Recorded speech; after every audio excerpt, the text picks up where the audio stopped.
Hey, this is Victor Antonio with another Monday morning sales workout for sales managers. All right, download the worksheet.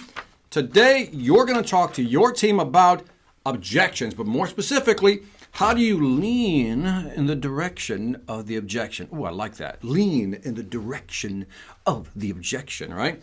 So now, anyone who studies martial arts knows that if you want to bite somebody, you don't want to stop the fist. You want to redirect it. Again, redirect that energy so it's less painful. An objection is almost like a blunt stop, right?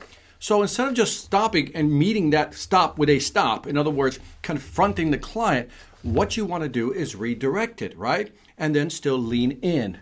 Now, what do I mean by that? When I talk about lean in the direction of objection, is that you always need to agree with whatever objection your customer gives you. It's a fascinating strategy, but very effective. Here's how it works. Here's a couple examples. Let's work through the worksheet. For example, first one, prospect says to you, you're too expensive or your price is too high. And you're going to say, as a salesperson, you're absolutely right, but here's why.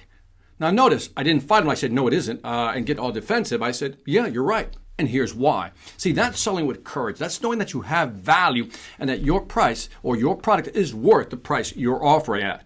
Now, the second one, prospect might say, now's not a good time.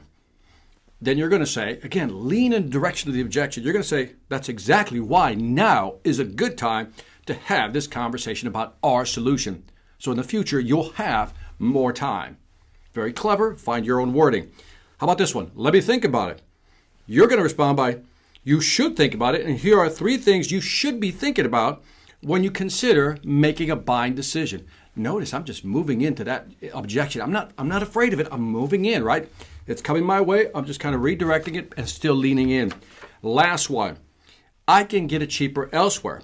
You're going to say, of course you can. There are a lot of things you can get cheaper elsewhere. But here's what you won't get elsewhere. In other words, again, lean in a direction. Now, these are good lean-ins to teach your salespeople or work with your salespeople, do a little role playing. So when they get these objections, they're not stunned in terms of trying to figure out what to say or having to explain themselves why, for example, they're not more expensive. When you lean into the direction of the objection and you're not afraid of the objection, you have a totally different conversation. The customer senses your confidence. Your price is too high, as well as it should be. Here's why. Let me walk you through it. Again, full courage, no fear in selling. So what I want you to do is list 3 typical objections you get, right? Your salespeople get, and then write out the agree part and the lean in part. For example, your price is too high. Of course it is, as well as it should be. Here's why. That's the lean in statement, right? So work through 3 of these. And what I want your salespeople to do is to get that programmed into them so it's very natural for them to say. And then discuss how they would use it in a sales conversation. Remember, don't be afraid of objections, just lean in. This is Victor Antonio with another Sales Influence Moment and a Monday morning sales workout just for you, reminding you, selling ain't hard when you know how. Take care.